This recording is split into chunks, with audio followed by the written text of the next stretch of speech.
Ok, habían otra parte de comandos que son útiles y que de hecho ya nos adelantamos un poquito, ya lo vimos. Uno de ellos es el md5 zoom, o los comandos de hash, el SHA-1, SHA-2, SHA-3, etcétera. Estos son utilizados para obtener la firma hash o el algoritmo de hash de un archivo, de un disco duro entero, y es útil am, para determinar la integridad de un archivo. En el caso de investigaciones, para determinar la integridad de un archivo que va a contener datos de la investigación. También hay un comando o un programa muy interesante que es el FCIB, es el File Integrity Verifier. Este no viene incluido en Windows, pero se puede descargar, es gratis y se lo puede instalar en el Windows. ¿Qué es lo que hace? Es decir, lo que nos interesa aquí es ver la integridad de los archivos que están siendo parte de nuestro sistema. Entonces, a pesar de que se pueden crear fingerprints de múltiples archivos o los algoritmos hash de múltiples archivos, el FCIB permite crear un fingerprint del disco duro entero y de todas las carpetas. Entonces, para este ejercicio se puede utilizar un baseline. De hecho, se crea un baseline y determinar si en el futuro este baseline ha sido modificado, um, eh, ha sido modificado por algún cambio dentro de sus archivos, en el program files o en cualquier otro en otro sistema de archivos, en otro file, en otro folder. Por ejemplo, se puede obtener por ejemplo, se puede sacar el file integrity de todo el program files, por ejemplo, con el comando fcib de program files, y generar un archivo de base, de baseline, un XML. Este archivito estaría guardado, encriptado tal vez, o nuevamente hasheado, nuevamente con un algoritmo hash, un MD5, por ejemplo. Y para verificación, en el caso de verificación en el caso de sospecha de cambios existentes, se utilizaría eh, el FC-B de verificación del archivo que acabamos de obtener. Y esto para sacar en un archivo hash check. Lo que se haría en este caso es nuevamente verificar la integridad de los archivos del program files de manera actual con respecto al archivo que habíamos sacado anteriormente.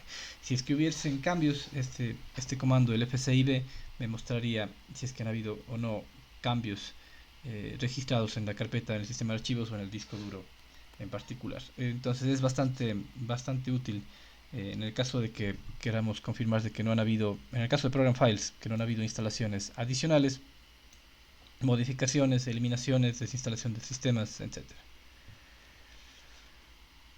Ok, listo. Ahora nos toca ver la última. Ya nos adelantamos un poco, estábamos viendo un poco acerca de lo que es el SIEM. Vamos a ver para terminar este módulo, vamos a ver un poco cómo se arma el SIEM, algunas herramientas y finalmente algunas responsabilidades del departamento del SOC.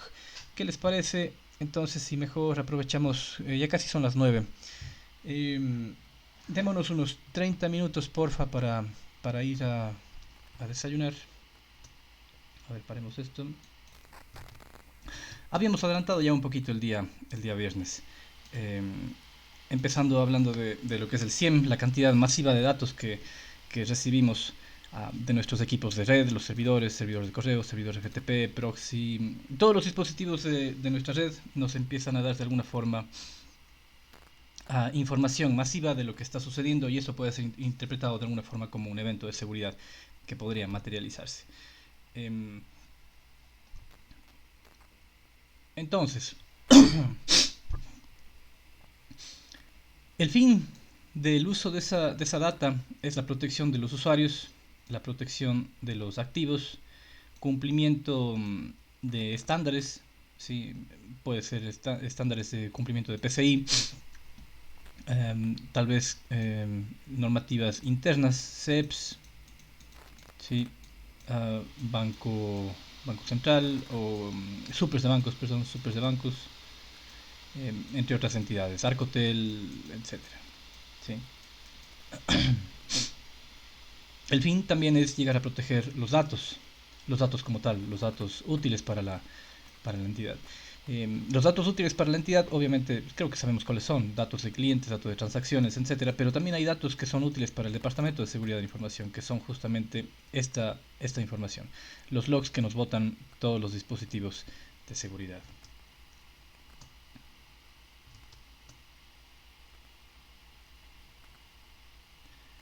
Ok.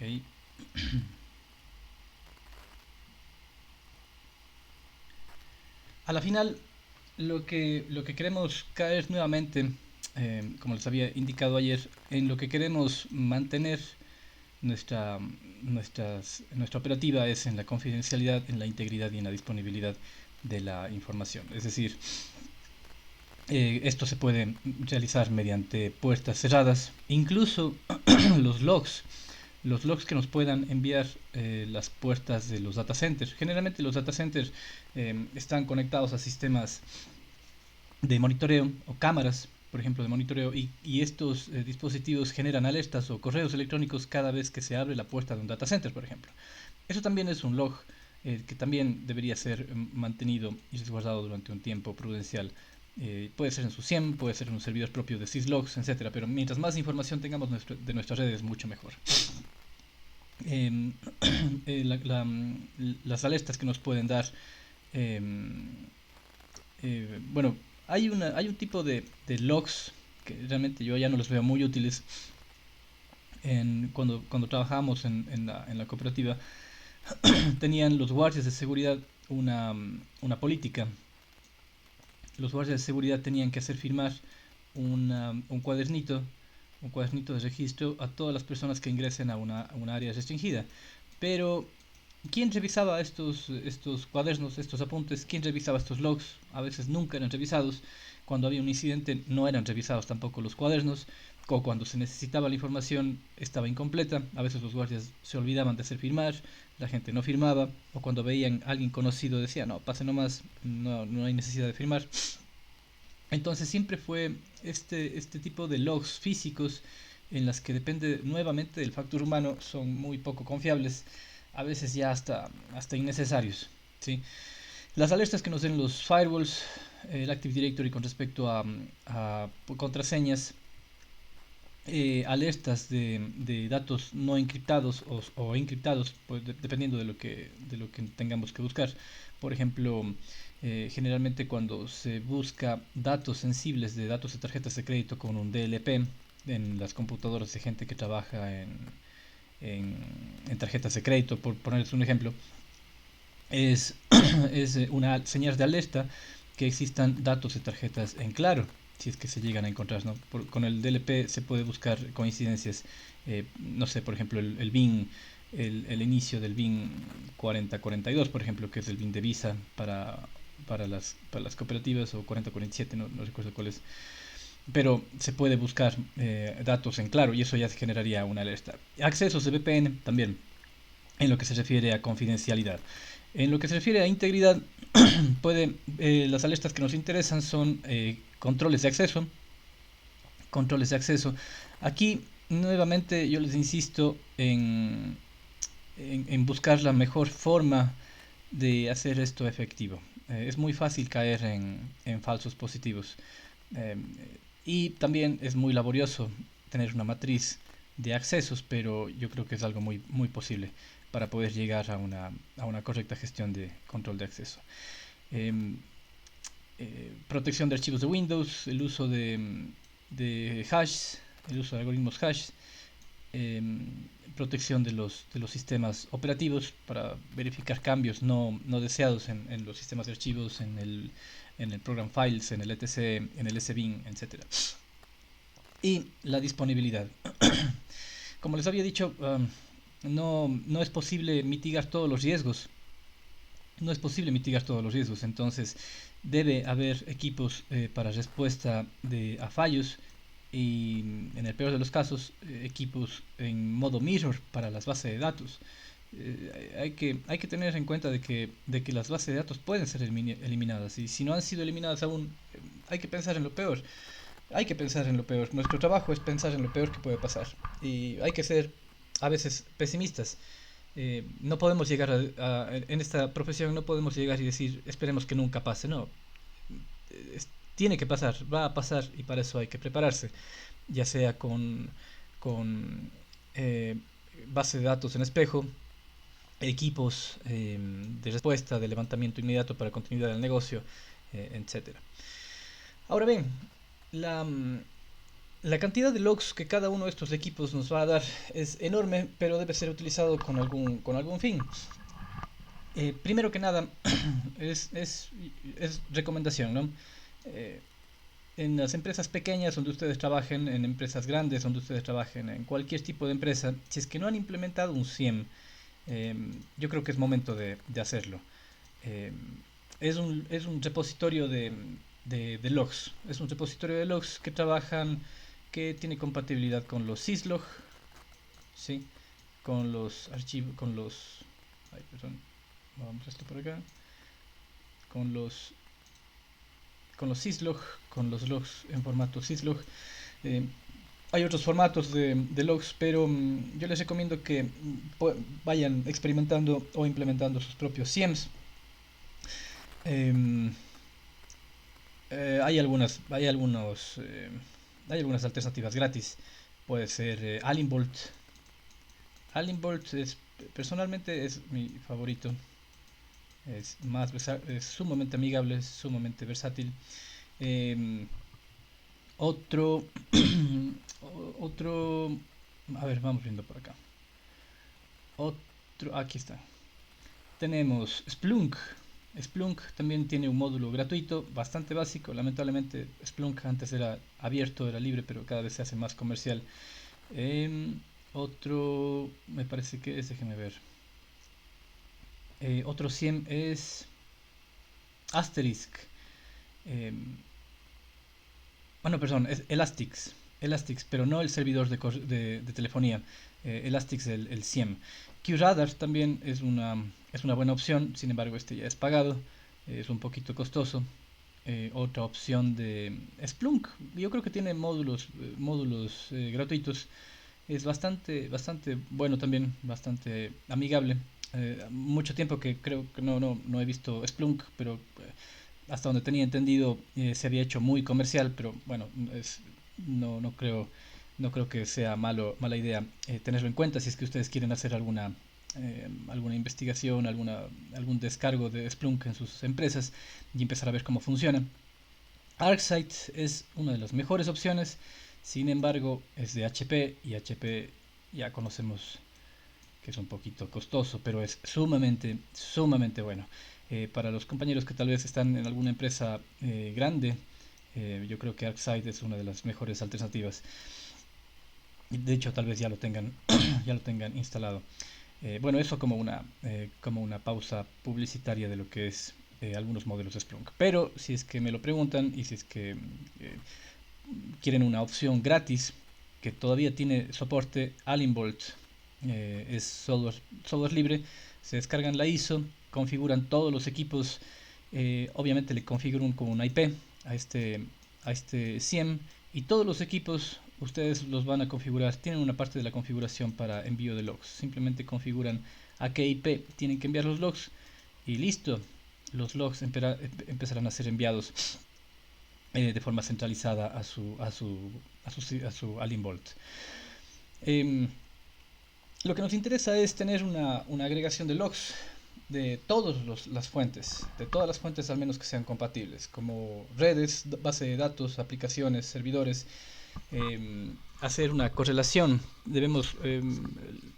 Algunos SIEMs ya tienen este módulo de correlación o thread, thread analysis, me parece que es Thread Analysis, creo que es el módulo, se me va el nombre, pero es un módulo de correlación en el que identifica distintos logs distintos logs de distintos equipos que pueden correlacionarse para llegar a concluir de que estamos sufriendo un ciberataque. El dashboard de Alien Bolt yo creo que es sumamente amigable, sin embargo, esto ya depende, esto es algo muy subjetivo, ¿no? Depende de cada quien. Em, los SIEMs que acabamos de nombrar, en su mayoría, bueno, todos los que nombramos son reconocidos por las marcas o por las normas internacionales para cumplimiento de PCI, DSS, no porque sea libre o porque sea gratis, perdón, no porque sea código abierto y porque sea libre, no es bueno. Hay muchas herramientas que son libres, software libre, como por ejemplo OpenBus.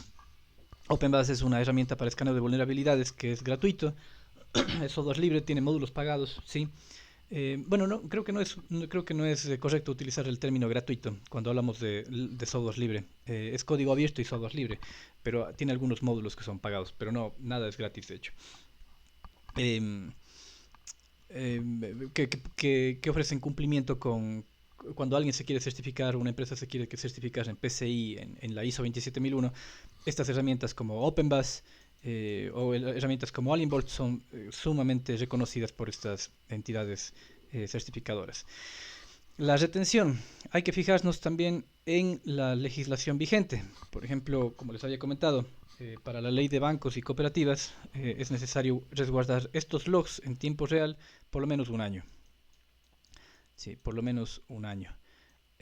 Si no es más, dependiendo cómo sea la dinámica del negocio. Pero un año es necesario para cumplimiento de la norma y 10 años en respaldos en cintas o disco duro o discos externos, perdón.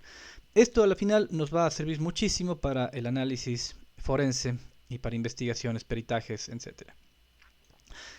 Recuerdo también, de hecho, que en alguna investigación estábamos buscando información sobre accesos no autorizados, pero la fecha en la que requería las personas, los dueños de la empresa, eran de más de un año atrás, más de 365 días atrás, pero nunca habían tenido la precaución de sacar en discos externos los logs. Lo que hacía esta empresa decía, bueno, nosotros eliminamos simplemente lo que es pasado del año, ship del y adiós. Pero no, es darse un balazo en el pie hacer eso, indiscutiblemente. Teniendo en cuenta de que hay delitos, que hay procesos legales en las entidades que pueden prescribir a los 2 años, a los 3 años, a los 5 años, no tiene sentido borrar información de los logs en menos tiempo. Sí, yo creo que en este aspecto también las entidades necesitan más asesoramiento.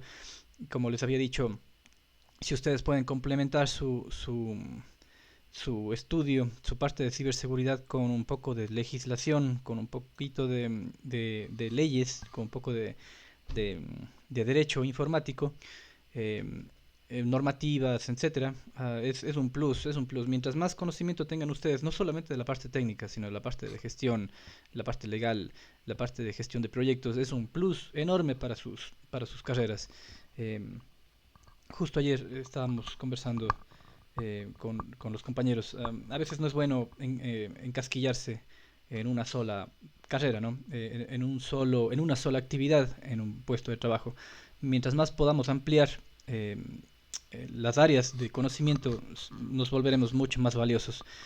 Nosotros, obviamente, como profesionales, pero también seremos más valiosos para la empresa en donde estemos trabajando, donde potencialmente podamos trabajar. Eh, entonces, a ver, aquí tenemos algún tipo de información que es útil centralizar en nuestro SIEM.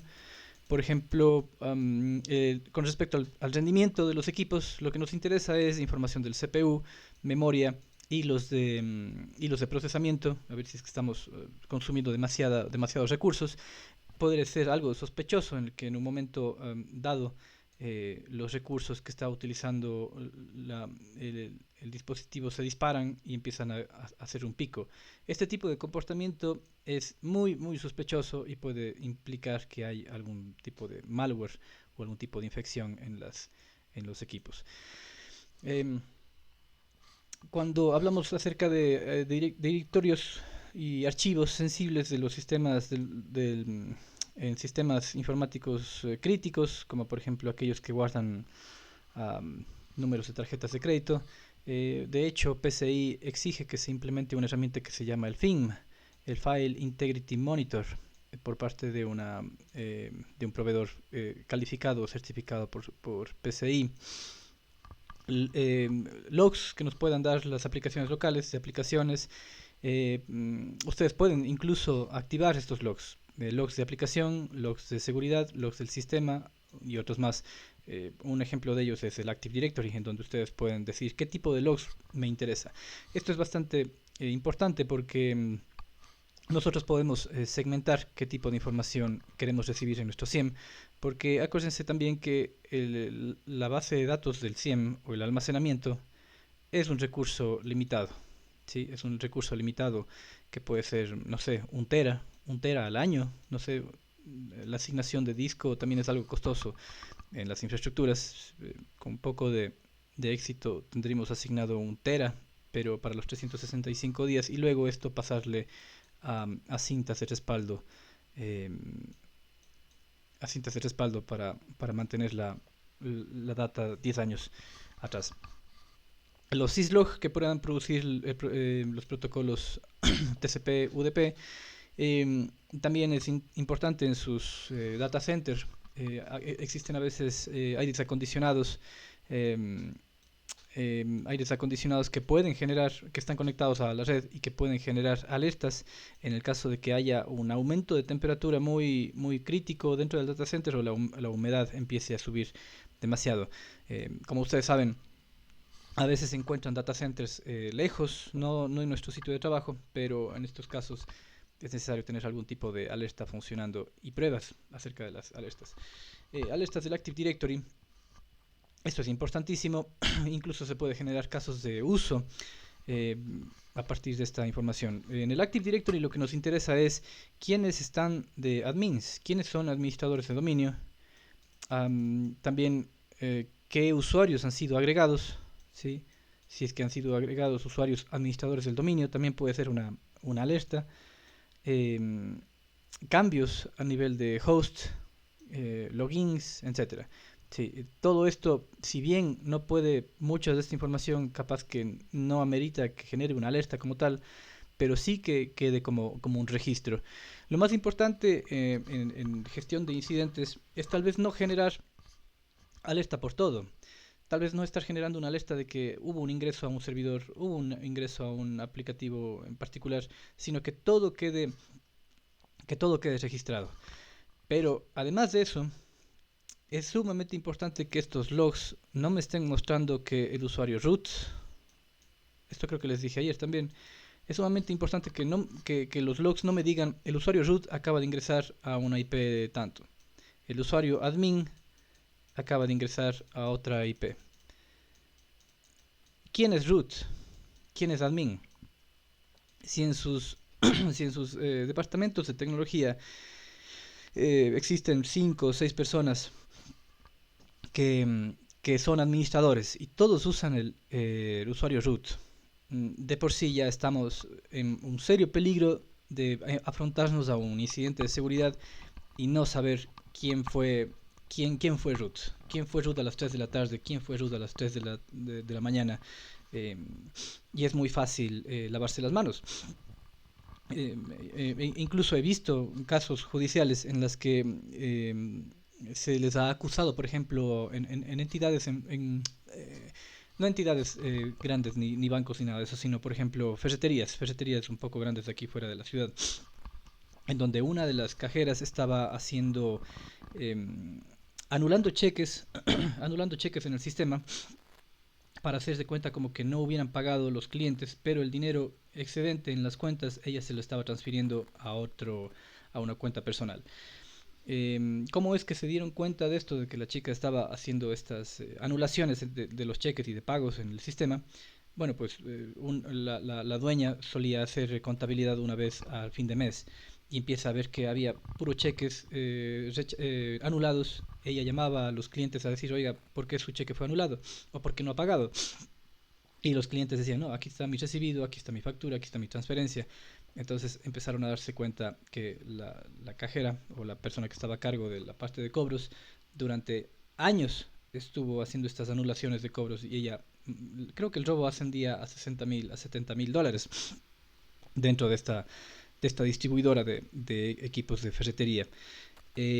Pero lamentablemente cuando le llevaron a juicio a la fiscalía, los artefactos digitales que como peritos habíamos sacado, era el usuario administrador. Siempre todos los usuarios ingresaban con el usuario administrador al sistema contable. La misma dueña, cajeras, gente de distribución utilizaban el usuario administrador. No tenían más, bueno, desde la parte informática toda la evidencia se había caído, más bien lo que trataban de hacer eran testimonios por parte de los clientes, que obviamente ahí sí habían pruebas, pero desde la parte informática no tenían absolutamente nada, porque toda la actividad era hecha por un usuario admin. Entonces, lo que yo siempre comento a las cooperativas, que son mis principales clientes, y bueno, a ustedes, es que esto de utilizar su propio usuario FI Yescas para acceder a un recurso, para acceder a administrar el Active Directory, o poner una contraseña sólida, no es tanto por el miedo a que me vaya a hackear un ruso o un chino. Yo siempre he dicho, y he sido un poco crudo en eso, yo en mi vida he visto un hacker, nunca. Pero sí he visto defraudadores con credenciales, con uniforme, que están dentro de una empresa. Y cuando es necesario una actividad legal para sancionar este ciberdelito, las empresas se quedan cortas porque no han respetado algo muy básico, que es no tener usuarios root genéricos, sino cada administrador debe tener su nombre. Y yendo un poquito más allá, cada persona cuando firma un contrato de trabajo, se le debería, bueno, y algunas empresas lo hacen, agregan un addendum en el cual se les indica en el contrato de trabajo es que la credencial asignada para sus actividades es única e intransferible y será responsabilidad de su uso y consecuencias toda la actividad registrada con este usuario. Con esto la persona ya sabe que, uno, los usuarios no se prestan, y es una forma de cuidarse los unos a los otros. Más bien dicho, cuidarse uno de los otros. Generalmente en las empresas, a medida que van creciendo, no sabemos con quién vamos trabajando, y es complicado. Se puede complicar mucho el tema informático después. Lo mismo a través de los sistemas de IDS, IPS, correos electrónicos, los logs. También es algo bastante necesario tener logs de conexión, de descarga de correos, envío de correos, etcétera. Alguna vez les había comentado acerca de soluciones de monitoreo de uso de impresoras. Esto es también sumamente importante para el control de uso de recursos, uno, y para protección de fuga de información.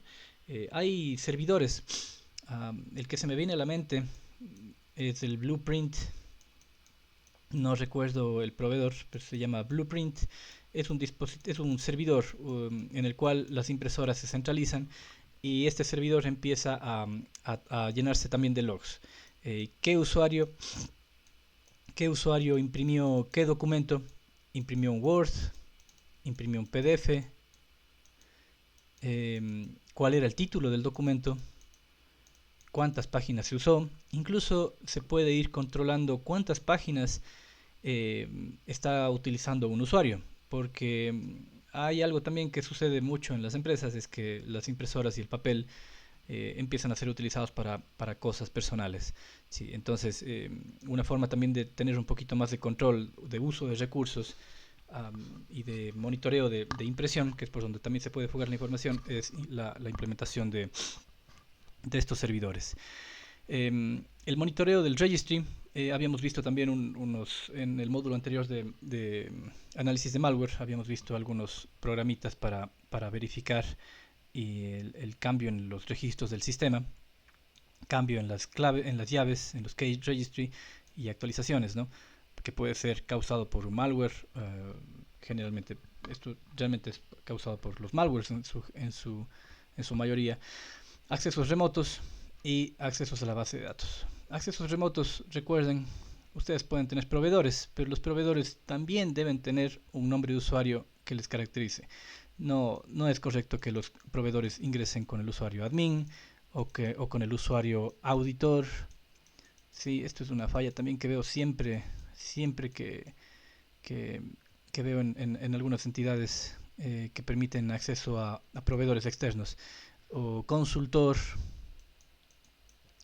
uno, sí, etcétera. No, es todo con nombre y apellido y esto tiene que ir con un adendum en el contrato de trabajo, contrato de servicios, en el que se le está asignando este usuario, este user ID, y lo que pase con este user ID es responsabilidad de el ciudadano tal, con cédula tal, que está ofreciendo tal servicio. Es necesario proteger la parte legal incluso de la empresa. Todo se puede configurar, todos los logs se pueden configurar en los dispositivos. Si vamos al tema particular de los ciscos, nosotros podemos categorizar hasta qué nivel de logs queremos que se registre en nuestro SIEM. Podemos, por ejemplo, el nivel más bajo o el nivel más bullicioso es la generación de debugs, la generación de mensajes de notificación, de información, aquí warnings, que pueden ser advertencias acerca de una configuración errónea, o ya, yo creo que este sería el umbral, ¿sí? Um, de 3 en adelante, en donde las alertas son errores, alertas críticas, alertas y emergencias, son los que deberíamos priorizar para almacenar en el SIEM. Porque si no, el resto de logs son muy informativos y más me van a llenar espacio y capaz que no agregan mucho valor eh, en el SIEM. Bueno, los tipos de SIEM ya vimos un poquito en el cuadrante mágico de Gartner de junio del 2021. Los que encabezan los SIEMs son Exabeam, IBM, Securonix, Rapid7 y LogRhythm. Muy honestamente no he visto muchos de estos y los que más he manejado son Splunk, eh, ArcSight y Alimbolt. Pero bueno, si es que ustedes en algún momento quieren contratar los servicios de un SIEM, podrían contactar a estas empresas distribuidoras de estos equipos. Son herramientas con que estén en el cuadrante mágico de Gartner, en el cuadrante de líderes. eh, creo que no hay que dudar, simplemente hay que elegir entre precio y calidad de servicio, pero entre la marca creo que ya no hay mucho de donde perderse. Estas son algunas capturas de QRadar. Eh, Esta es una infografía acerca de la organización y armado de una estructura de SIEM. Sí, de SIEM. Tenemos, tenemos en la parte derecha el personal que de alguna forma está involucrado en la respuesta a incidentes, como los ejecutivos a los cuales tenemos que reportar la información, los auditores a los cuales también se encargarán del velar por el cumplimiento, el personal de seguridad de la información, que es quien configura y se encarga de levantar los casos de uso. Esto es sumamente importante. Eh, las alertas no sirven de nada si es que no están vinculados con algún caso de uso que le interese a la empresa.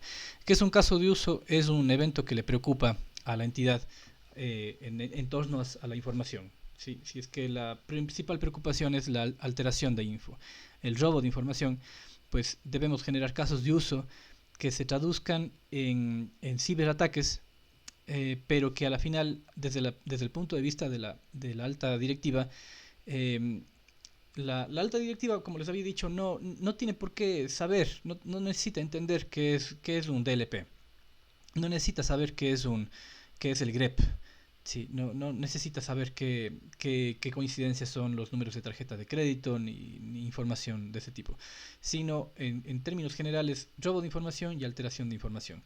Y estos, en un nivel, por decirlo así, muy ejecutivo, llamémoslo nivel 1, es lo que ellos ven, lo que las partes interesadas ven. Pero en un nivel más bajo, llamémoslo un nivel 3, ¿sí? Estos casos de uso pueden traducirse en malware, rootkits, ¿sí? Rootkits, ataques de fuerza bruta, que son temas muy técnicos, pero que a la final estos permiten que los casos de uso, los incidentes que le preocupan a las gerencias se materialicen. La información debe ser manejada en el nivel respectivo, ¿no? Por ejemplo, aquí al nivel ejecutivo no vamos a hablar de malwares, no vamos a hablar de rootkits, no vamos a hablar de fuerza bruta, sino más bien ya de términos que la gerencia comprenda, que interprete y que sepa tomar una decisión. Bueno, acá en la parte izquierda es básicamente un resumen de lo que vimos hace un momento, qué equipos van a alimentar nuestro SIEM, equipos de seguridad, equipos de servidores de control de acceso, equipos de red, servidores Windows, Linux, sistemas de pago, aplicaciones, base de datos, etcétera. Y los dispositivos que van a funcionar para nuestra interpretación o la implementación del SIEM, que podrían ser appliances físicos o equipos virtualizados. También si es que los vamos a implementar con alta disponibilidad, etcétera.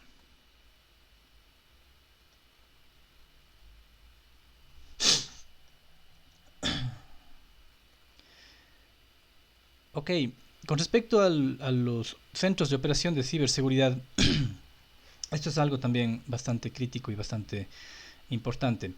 El equipo de SOC, el equipo de operaciones de ciberseguridad, es un equipo de un centro de operaciones, es un equipo de personas que trabajan en un centro de operaciones de ciberseguridad, que son responsables del monitoreo, detección, contención y remediación de las amenazas en aplicaciones críticas, dispositivos y sistemas, ya sea en entornos on-premises, o sea en sitio o en la nube.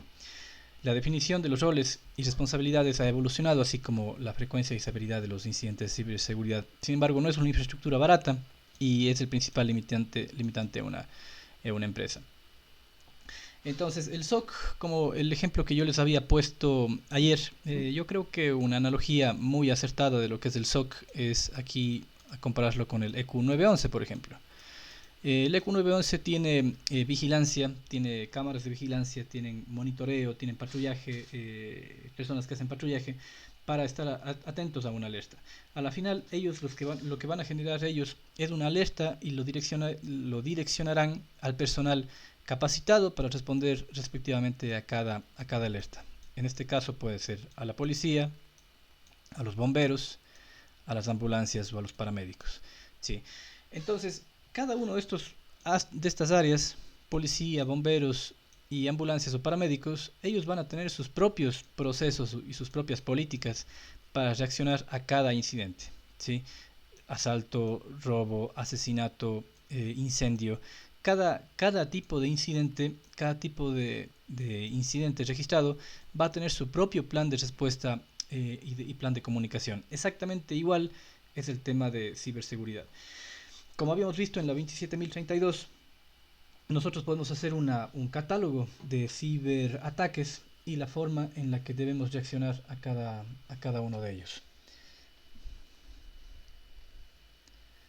Las funciones del SOC son dos críticas. La primero es configurar las herramientas de monitoreo para recibir los datos crudos de los dispositivos en la infraestructura.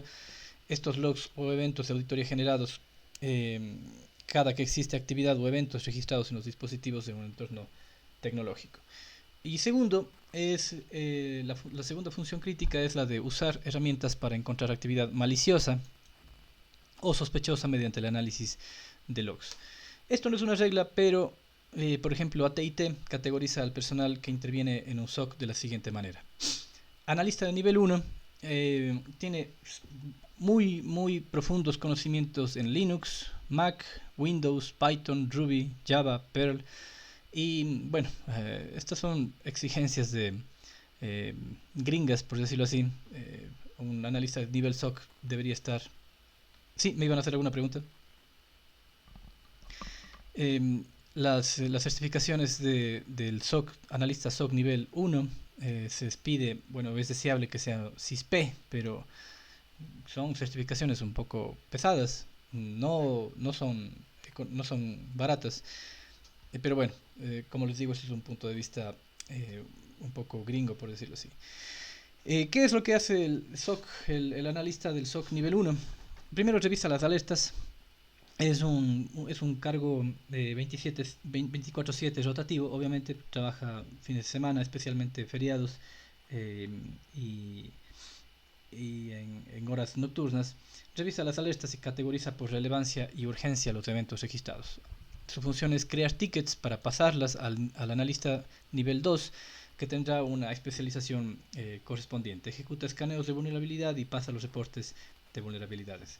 El analista de SOC nivel 2 es quien ejecuta la respuesta de los incidentes, revisa los tickets generados por el analista nivel 1, recolecta información de los sistemas y genera investigaciones posteriores y genera como tal la respuesta al incidente.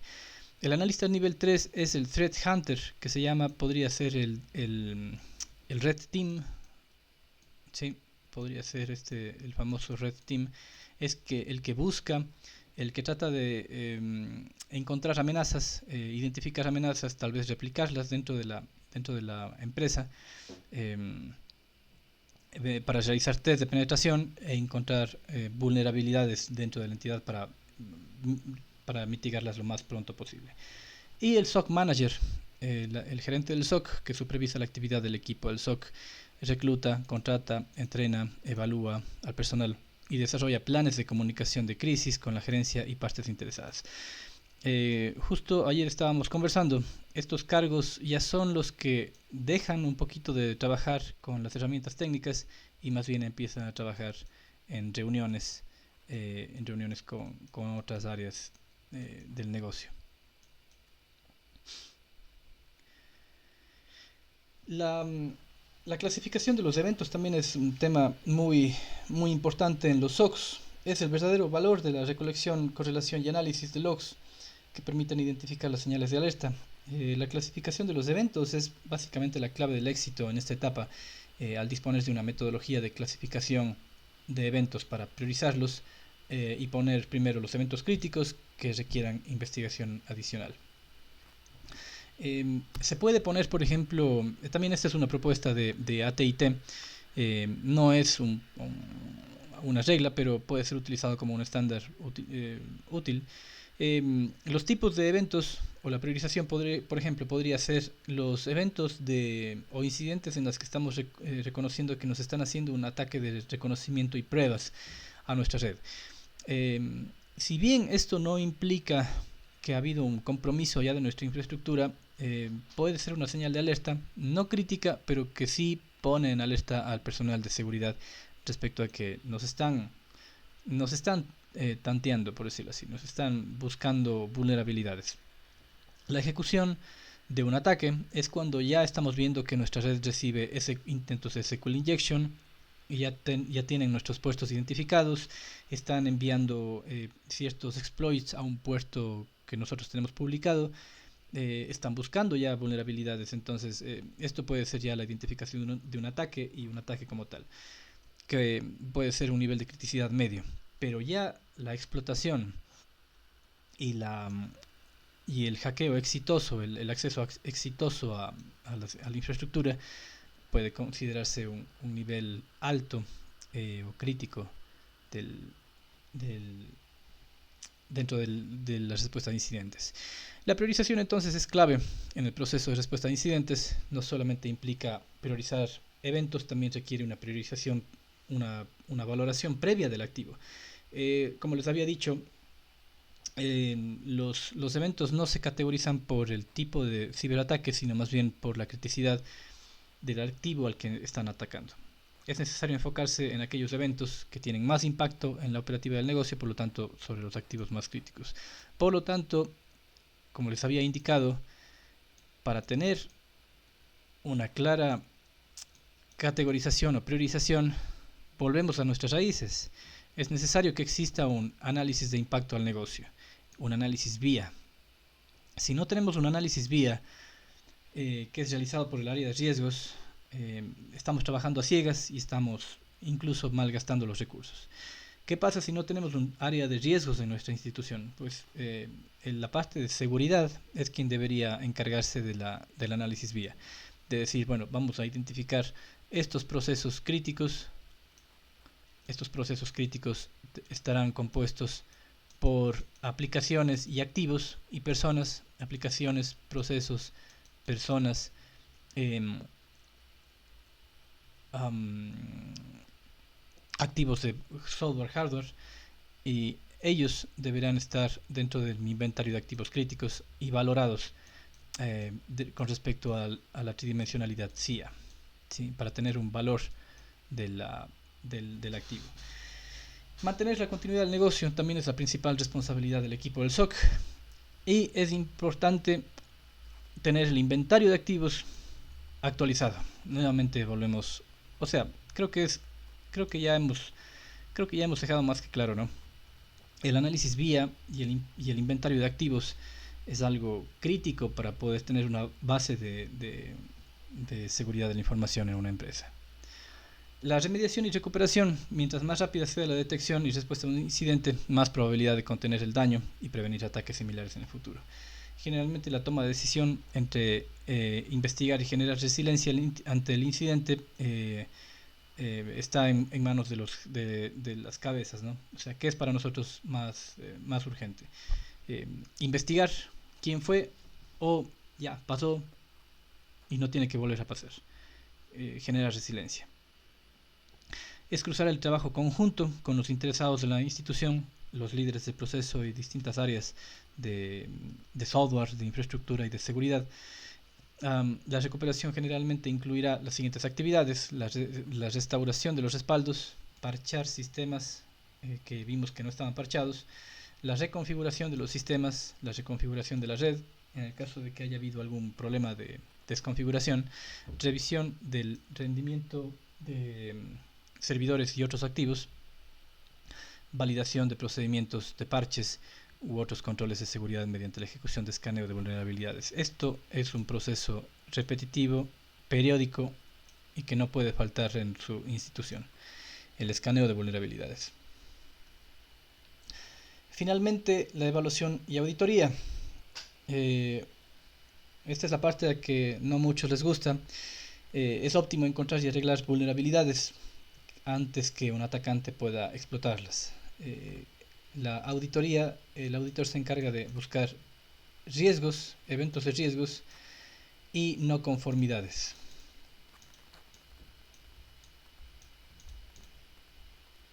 Sí, las no conformidades son un incumplimiento a la norma establecida para nuestro modelo de negocio. La mejor manera de hacerlo es ejecutar evaluaciones de vulnerabilidades periódicos, revisar los reportes generados en detalle.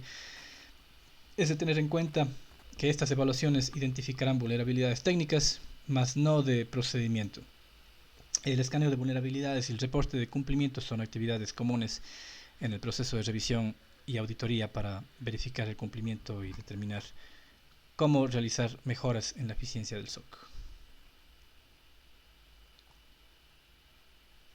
Hasta aquí, ¿existe alguna pregunta?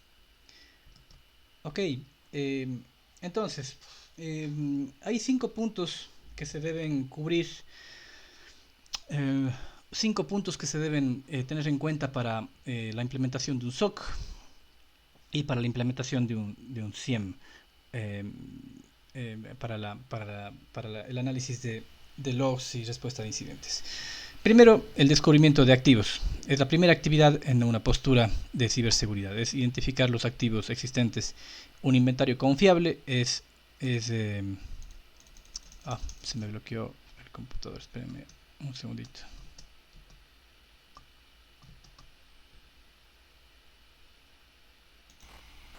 Listo.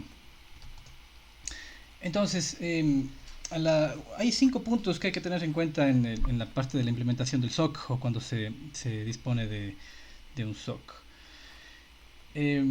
Uno es el descubrimiento de archivos. Déjenme tomo el apunto aquí. El descubrimiento de archivos. La primera actividad en una postura de ciberseguridad es la identificación de archivos, de activos existentes como les había dicho, tener un inventario confiable, y este inventario tiene que ser debe tener los activos, debe tener los dueños de los activos. Sí, los dueños, ¿quiénes son los dueños de los activos? Eh, tal vez, eh, Tal vez si tenemos, por ejemplo, un aplicativo financiero, no sé, el dueño del aplicativo, pues por defecto podría ser el gerente o el director financiero, porque él es el dueño del sistema y de los datos que se encuentran allí. Pero si es que si es que hablamos de que este aplicativo está soportado por un servidor de aplicaciones, sí, un servidor de aplicaciones, un Windows Server, etcétera, y una base de datos, estos activos aquí van a tener otros propietarios. Tal vez el propietario del servidor donde está alojado el activo sea el personal de infraestructura, por ejemplo, ¿sí? Porque ellos son los dueños de los activos de servidores. Ellos asignan espacio, ellos asignan memoria RAM, memoria procesamiento, etcétera. Mientras que la administración de las bases de datos esté ahora en manos de otra persona. Tal vez el propietario de la base de datos sea el DBA. Sí, entonces se dan cuenta de que cuando hablamos de un activo o de un aplicativo en general o de un servicio, estamos hablando no de un responsable, sino de varios responsables de los activos que componen este servicio. Entonces este descubrimiento de activos es el que tiene que ser identificado de manera confiable eh, para armar el SOC. Porque no debemos saber qué es lo que vamos a, a, a proteger y a monitorear.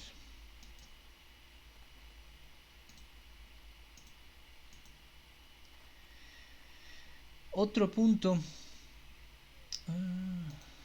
Otro punto a considerar también es el análisis de vulnerabilidades. Las vulnerabilidades presentan las pequeñas oportunidades que requiere un atacante para infiltrarse en los sistemas. Es por ello que es esencial la evaluación continua.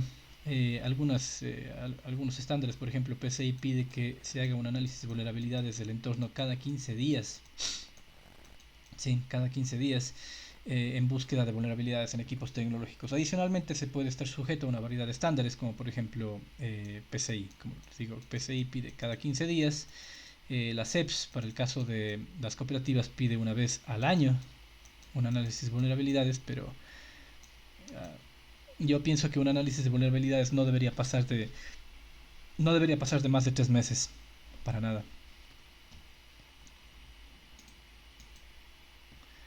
El monitoreo del comportamiento de usuario. Cada vez los SIEM nos permiten tener eh, el monitoreo del comportamiento de usuario. Y un principio básico de la seguridad es el monitoreo. Las actividades que presenten una excepción a la norma, por ejemplo, violaciones de políticas, mensajes de error, reinicios inesperados, son indicadores de compromiso.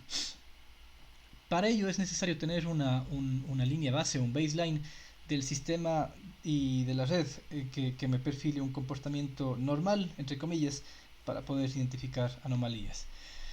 Para disponer de un baseline es importante combinar diferentes tecnologías de monitoreo de comportamiento, adicionalmente aplicar reglas de correlación para poder identificar y clasificar mejor los riesgos. La detección de intrusos, esto se lo puede hacer implementando IDS, IPS. El IDS, si es que tenemos un SOC o un sistema de monitoreo, el IDS es algo que no podemos obviar, no se puede obviar.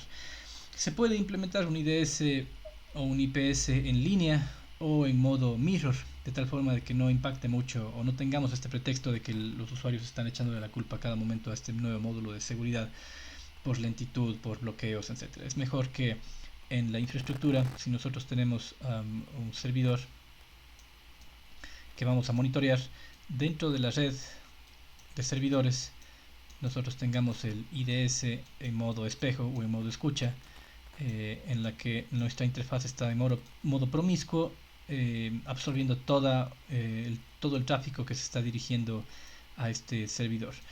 De hecho, en los switch Cisco y obviamente en los Aruba, ustedes pueden configurar estos puertos mirror. Pueden configurar, por ejemplo, que el Fast Ethernet, no sé, el Fast Ethernet 0 sea mirror con el Fast Ethernet 30 ¿Qué quiere decir esto? Que todo lo que pase hacia la fase testnet de aquí, de este servidor, vaya en modo espejo a nuestro IDS IPS. Esto es tener un IDS en modo escucha más que en modo en línea. En línea es tenerle aquí como puente, pero puede afectar muchísimo el rendimiento de las comunicaciones, especialmente si el servidor es de alta demanda. Y finalmente el SIEM. La implementación del SIEM, si es que montamos un SOC, es indiscutible, es sumamente necesario. Es el que nos va a centralizar toda la información de la entidad. Y si es que podemos implementar un módulo de Threat Intelligence en el SIEM, es un gran plus para la generación de alarmas oportunas. Estos Threat Intelligence cada vez van trabajando más con Machine Learning, Deep Learning, inteligencia artificial, etcétera. Eso como 5 pasos para tener un SOC o un proceso de monitoreo constante y eficiente. El monitoreo, esto para finalizar, ustedes pueden contratar un SOC, hay muchos SOCs en el mercado, pero si es que, el SOC va a ser un 911 como les había dicho. Sí, el SOC, ustedes pueden contratar un SOC de varias empresas, de Telefónica, de GMS, de Radical, etcétera. Eh, pero el SOC a la final lo que va a hacer es chévere, va a decir, bueno, dame todas tus fuentes, dame la base de datos, dame el Active Directory, dame el servidor crítico, dame todos los logs de los equipos de red y chévere, yo te monitoreo todas las amenazas. Chévere. Entonces, nosotros estamos pagando por un servicio de análisis de logs, ¿sí? A un SOC. Que los SOCs no son baratos. El SOC, cuando detecte alertas, ¿qué es lo que va a hacer? Va a enviarme las alertas que él mismo está identificando. Me va a enviar un montón de correos electrónicos a una bandeja del administrador de seguridad o del administrador de infraestructura, a una bandeja de correo que se llama SOC. Un comportamiento muy común es que estas alertas son solamente falsos positivos, es decir, ahí está el SOC enviándome alertas, casi ni reviso. De vez en cuando reviso unas pocas alertas para cumplir con auditoría, para un muestreo, pero aquí tenemos una bandeja de entrada de correo electrónico de, no sé, de 1000 correos sin leer, 1500 sin leer. Si ustedes tienen una bandeja de entrada que se llama SOC o SIEM y supera los 500 o 1000 correos sin leer, es porque el SOC no está valiendo. Bueno, el SOC sí vale, pero más bien el proceso de respuesta a incidentes no está bien implementado y no está valiendo para nada. Volvemos al ejemplo del EQ911. Si es que nosotros tenemos un EQ911 que está detectando asesinatos, robos, incendios, choques, peleas, etcétera, chévere, tenemos un EQ911 que está generando un montón de alertas, está generando un montón de llamadas, etcétera, etcétera. Pero ¿qué pasa si es que en la estación de policía no tenemos personal que atienda 24/7 o ambulancias que no sepan cuál es el procedimiento a seguir? Si es que llevan camillas, si es que llevan oxígeno, si llevan penicilina, no tienen un procedimiento de respuesta al incidente. Y, y qué sé yo, bomberos que tampoco tienen procedimientos de respuesta. El EQ911 va a estar aquí emitiendo alertas como loco, pero las áreas que son los encargados en responder, si es que no tienen un correcto proceso de respuesta a incidentes, esto se queda en un desperdicio de recursos. Lo mismo pasa aquí. Si ustedes contratan un SOC y el SOC está lindo enviando full alertas, pero si el personal que ya está dentro de la empresa, de su empresa, no tiene procedimientos para respuesta de estos 1000 incidentes que les está reportando cada día, pues no se está haciendo absolutamente nada. Por otra parte, los SOCs deben estar formados en base a lo que se llaman los casos de uso.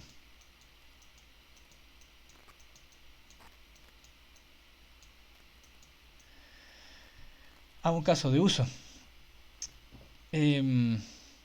Los casos de uso son las alertas que yo espero que el SOC me alerte. O sea, son alertas que le interesa estar enterado a la gerencia, a la alta directiva. ¿Sí? Accesos no autorizados, eliminación, fuga de información, etcétera. Pero si el SOC me está informando de que Fernando Illescas, administrador de Active Directory, se acaba de loguear al servidor X, no es una alerta, más bien es un registro, pero si me está generando alertas por ello, los analistas de SOC se van a acostumbrar a tener full alertas y no a revisar nada. Lo mismo que aquí, si el EQ 911 me está enviando alertas de que, no sé, algo muy irrelevante, no sé, eh, se me ocurre algo, no sé si es un ejemplo correcto.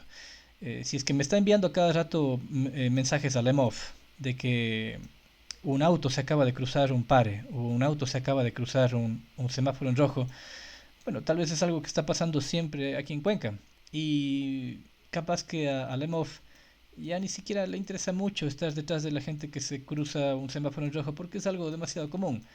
Entonces cuando se generan demasiadas alertas, este actor de aquí simplemente me dice, ya, pues, ya, esa alerta ya me la conozco, no pasa nada. Si es que los casos de uso no están bien configurados y no son confiables, pues ese es otro factor para que el SOC no valga para nada. Perdón, no el SOC, el proceso de respuesta a incidentes. Entonces hay que tener mucho eso en cuenta. Eh, Listo, compañeros. Eso sería. Eso sería todo lo que es el módulo de